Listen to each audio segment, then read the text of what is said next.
ಜೀವನ ಅಂದರೆ ಸುಖದ ಹಾಸಿಗೆ ಅಲ್ಲ, ಕಷ್ಟದ ಕುಲುಮೆ.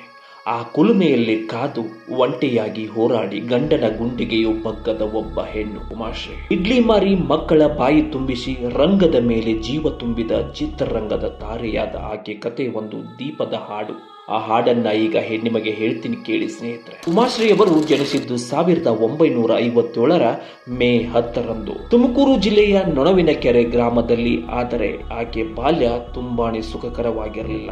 ಚಿಕ್ಕ ವಯಸ್ಸಿನಲ್ಲೇ ತಂದೆ ತಾಯಿಯನ್ನ ಕಳೆದುಕೊಂಡು ಉಮಾಶ್ರೀ ಆಶ್ರಯಕ್ಕಾಗಿ ಬೆಂಗಳೂರಿಗೆ ತಮ್ಮ ದೊಡ್ಡಮ್ಮನ ಮನೆಗೆ ಬರ್ತಾರೆ. ಆದ್ರೆ ಅಲ್ಲಿ ಕೂಡ ಜೀವನ ಸುಲಭವಾಗಿರಲಿಲ್ಲ. ಬಡತನ ಬವಣೆಯಲ್ಲಿ ಬೆಳೆದ ಉಮಾಶ್ರೀಗೆ ಶಿಕ್ಷಣದ ಅವಶ್ಯಕತೆ ಕೂಡ ತುಂಬಾನೇ ಇರುತ್ತೆ. ಒಂದು ಸಂದರ್ಶನದಲ್ಲಿ ಅವರು ಹೇಳ್ತಾರೆ, ನಾನು ನಾಟಕಕ್ಕಾಗಿ ಸೇರಿದೆ, ತಿನ್ನಲು ಚಿತ್ರಾನ್ನ ಸಿಗುತ್ತೆ ಅಂತ.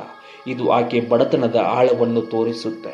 ಆದರೆ ಇದು ಇನ್ನೂ ಶುರುವಷ್ಟೇ ಸ್ನೇಹಿತರೆ. ಜೀವನದ ಮೊದಲ ನರಕ ದಿನಗಳು ಆರಂಭವಾದದ್ದು ಆಕೆಯ ಮದುವೆಯ ನಂತರ. ಚಿಕ್ಕ ವಯಸ್ಸಿನಲ್ಲಿ ಪ್ರೀತಿಯ ಆಕರ್ಷಣೆಗೆ ಒಳಗಾಗಿ ಉಮಾಶ್ರೀ ಒಬ್ಬ ವ್ಯಕ್ತಿಯನ್ನ ಮದುವೆಯಾಗ್ತಾರೆ. ಆಕೆಯ ಪತಿ ದುಶ್ಚಟಗಳಿಗೆ ಒಳಗಾದ್ರು. ಕೆಲಸಕ್ಕೆ ಹೋಗದೆ ಮನೆ ಜವಾಬ್ದಾರಿ ತೆಗೆದುಕೊಳ್ಳಲಿಲ್ಲ. ಆತ ಉಮಾಶ್ರೀ ಮೇಲೆ ಒತ್ತಡ ಹೇರತೊಡಗುತ್ತಾನೆ. ಇದು ಆಕೆಗೆ ಮೊದಲ ದೊಡ್ಡ ಆಘಾತವಾಗುತ್ತೆ. ತದನಂತರ ಉಮಾಶ್ರೀ ಅವರು ಜೀವನದಲ್ಲಿ ಒಂದು ದೊಡ್ಡ ತೆರವು ಬಂದಿದ್ದು ಆಕೆ ಗರ್ಭಿಣಿಯಾದಾಗ. ಆ ಸಮಯದಲ್ಲಿ ಆಕೆಯ ಪತಿ ಆಕೆಯನ್ನು ತೊರೆದು ಬೇರೊಬ್ಬಳನ್ನು ಮದುವೆಯಾದ.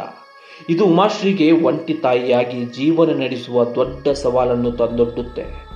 ಒಬ್ಬ ಗರ್ಭಿಣಿ ಮಹಿಳೆಯಾಗಿ ತನ್ನ ಮಕ್ಕಳಿಗೆ ಆಹಾರ ಒದಗಿಸಲು ಆಕೆ ದಿನಗೂಲಿ ಕೆಲಸ ಮಾಡ್ತಾರೆ.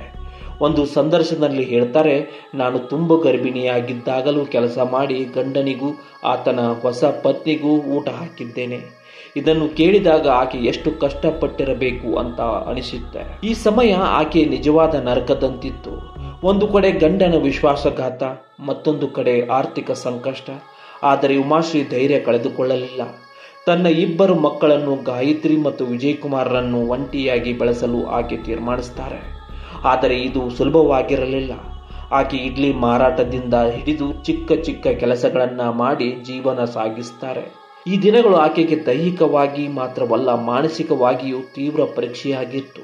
ಆದರೆ ಗೆಳೆಯರೇ, ಉಮಾಶ್ರೀ ಒಬ್ಬ ಸಾಮಾನ್ಯ ಹೆಣ್ಣು ಮಗಳಾಗಿ ಉಳಿಯಲಿಲ್ಲ. ಆಕೆ ತನ್ನ ಜೀವನವನ್ನ ಬದಲಾಯಿಸಲು ಒಂದು ದೊಡ್ಡ ನಿರ್ಧಾರ ತೆಗೆದುಕೊಳ್ತಾಳೆ. ಆಕೆ ರಂಗಭೂಮಿಯತ್ತ ಮುಖ ಮಾಡ್ತಾಳೆ. ಆರಂಭದಲ್ಲಿ ಇದು ಆಕೆಗೆ ಆರ್ಥಿಕ ಬೆಂಬಲಕ್ಕಾಗಿ ಆಯ್ಕೆಯಾಗಿತ್ತು. ಆದರೆ ಇಲ್ಲಿ ಆಕೆಯ ಪ್ರತಿಭೆ ಹೊರಹೊಮ್ಮಿತ್ತು. BVB ಕಾರಂತ್, ಗಿರೀಶ್ ಕಾರ್ನಾಡ್, ನಾಗಾಭರಣದಂತಹ ದಿಗ್ಗಜರ ಜೊತೆ ಕೆಲಸ ಮಾಡುವ ಅವಕಾಶ ಸಿಕ್ಕಿತ್ತು. ಆಕೆಯ ಅಭಿನಯದ ಶಕ್ತಿ ಎಲ್ಲರನ್ನೂ ಆಕರ್ಷಿಸಿತ್ತು. ಆದರೆ ರಂಗಭೂಮಿಯಲ್ಲಿ ಕೂಡ ಆರಂಭದ ದಿನಗಳು ಸುಲಭವಾಗಿರಲಿಲ್ಲ. ಒಂಟಿ ತಾಯಿಯಾಗಿ ಮಕ್ಕಳನ್ನ ಬೆಳೆಸುತ್ತಾ ರಾತ್ರಿ ಹಗಲು ನಾಟಕದಲ್ಲಿ ತೊಡಗಿಸಿಕೊಂಡು ಆಕೆಗೆ ಆರೋಗ್ಯದ ಸಮಸ್ಯೆಗಳು ಕಾಡತೊಡಗಿದವು. ಆದರೆ ಆಕೆ ಎಂದಿಗೂ ಹಿಂದೆ ಸರಿಯಲಿಲ್ಲ. ಆಕೆಯ ಜೀವನದ ನರಕ ದಿನಗಳು ಆಕೆಯ ಒಂದು ಶಕ್ತಿಯನ್ನು ಕೊಟ್ಟು ಎದುರಿಸುವ ಧೈರ್ಯವನ್ನು ತುಂಬಿದವು. ಇದೇ ಧೈರ್ಯ ಆಕೆಯನ್ನು ಚಿತ್ರರಂಗಕ್ಕೆ ಕರೆತಂದಿತ್ತು. ಕನ್ನಡ ಚಿತ್ರರಂಗದಲ್ಲಿ ಉಮಾಶ್ರೀ ಒಂದು ದೊಡ್ಡ ಹೆಸರಾದರು. ಅನುಭವ, ಗುಲಾಬಿ ಟಾಕೀಸ್, ಮಣೀರಂತಹ ಚಿತ್ರಗಳಲ್ಲಿ ಆಕೆಯ ಅಭಿನಯ ಎಲ್ಲರ ಮನಗೆದ್ದಿತ್ತು. ಗುಲಾಬಿ ಟಾಕೀಸ್ ಚಿತ್ರಕ್ಕಾಗಿ ಆಕೆಗೆ ರಾಷ್ಟ್ರೀಯ ಪ್ರಶಸ್ತಿ ಕೂಡ ದೊರಕಿತ್ತು. ಆದರೆ ಈ ಯಶಸ್ಸನ್ನ ಹಿಂದೆ ಆಕೆ ಪಟ್ಟ ಕಷ್ಟ ಯಾರಿಗೂ ಸುಲಭವಾಗಿ ಊಹಿಸಿಕೊಳ್ಳಲು ಸಾಧ್ಯವಿಲ್ಲ ಸ್ನೇಹಿತರೆ.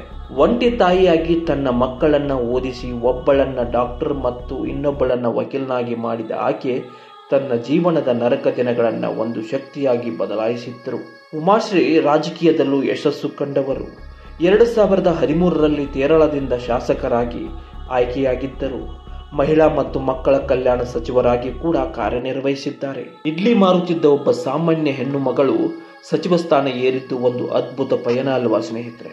ಹೌದು, ಉಮಾಶ್ರೀ ಅವರ ಜೀವನ ನರಕ ದಿನಗಳು ಒಂದು ಸಾಮಾನ್ಯ ಕಥೆಯಲ್ಲ. ಇದು ಒಂದೊಂದು ಹೆಣ್ಣಿನ ಧೈರ್ಯ, ಹೋರಾಟ ಮತ್ತು ಗೆಲುವಿನ ಕಥೆ. ಆಕೆ ತನ್ನ ಕಷ್ಟಗಳನ್ನ ಎದುರಿಸಿ ತನ್ನ ಮಕ್ಕಳಿಗೆ ಒಳ್ಳೆಯ ಜೀವನ ಕೊಟ್ಟು ತಾನು ಒಂದು ದೊಡ್ಡ ಸಾಧಕಿಯಾದರು. ಈ ಕತೆ ನಮಗೆ ಒಂದು ಪಾಠ ಕಲಿಸುತ್ತೆ. ಜೀವನದಲ್ಲಿ ಎಷ್ಟೇ ಕಷ್ಟ ಬಂದರೂ ಧೈರ್ಯದಿಂದ ಎದುರಿಸಿದರೆ ಯಶಸ್ಸು ಖಂಡಿತ ಸಿಗುತ್ತೆ. ಈ ವಿಡಿಯೋ ಇಷ್ಟವಾದರೆ ಲೈಕ್ ಮಾಡಿ, ಕಾಮೆಂಟ್ನಲ್ಲಿ ನಿಮ್ಮ ಅಭಿಪ್ರಾಯ ತಿಳಿಸಿ ಮತ್ತು ಚಾನಲ್ ಸಬ್ಸ್ಕ್ರೈಬ್ ಮಾಡಿ. ಮತ್ತೊಂದು ಒಳ್ಳೆಯ ವಿಡಿಯೋದೊಂದಿಗೆ ಭೇಟಿಯಾಗೋಣ. ಅಲ್ಲಿವರೆಗೂ ನಮಸ್ಕಾರ ಸ್ನೇಹಿತರೆ.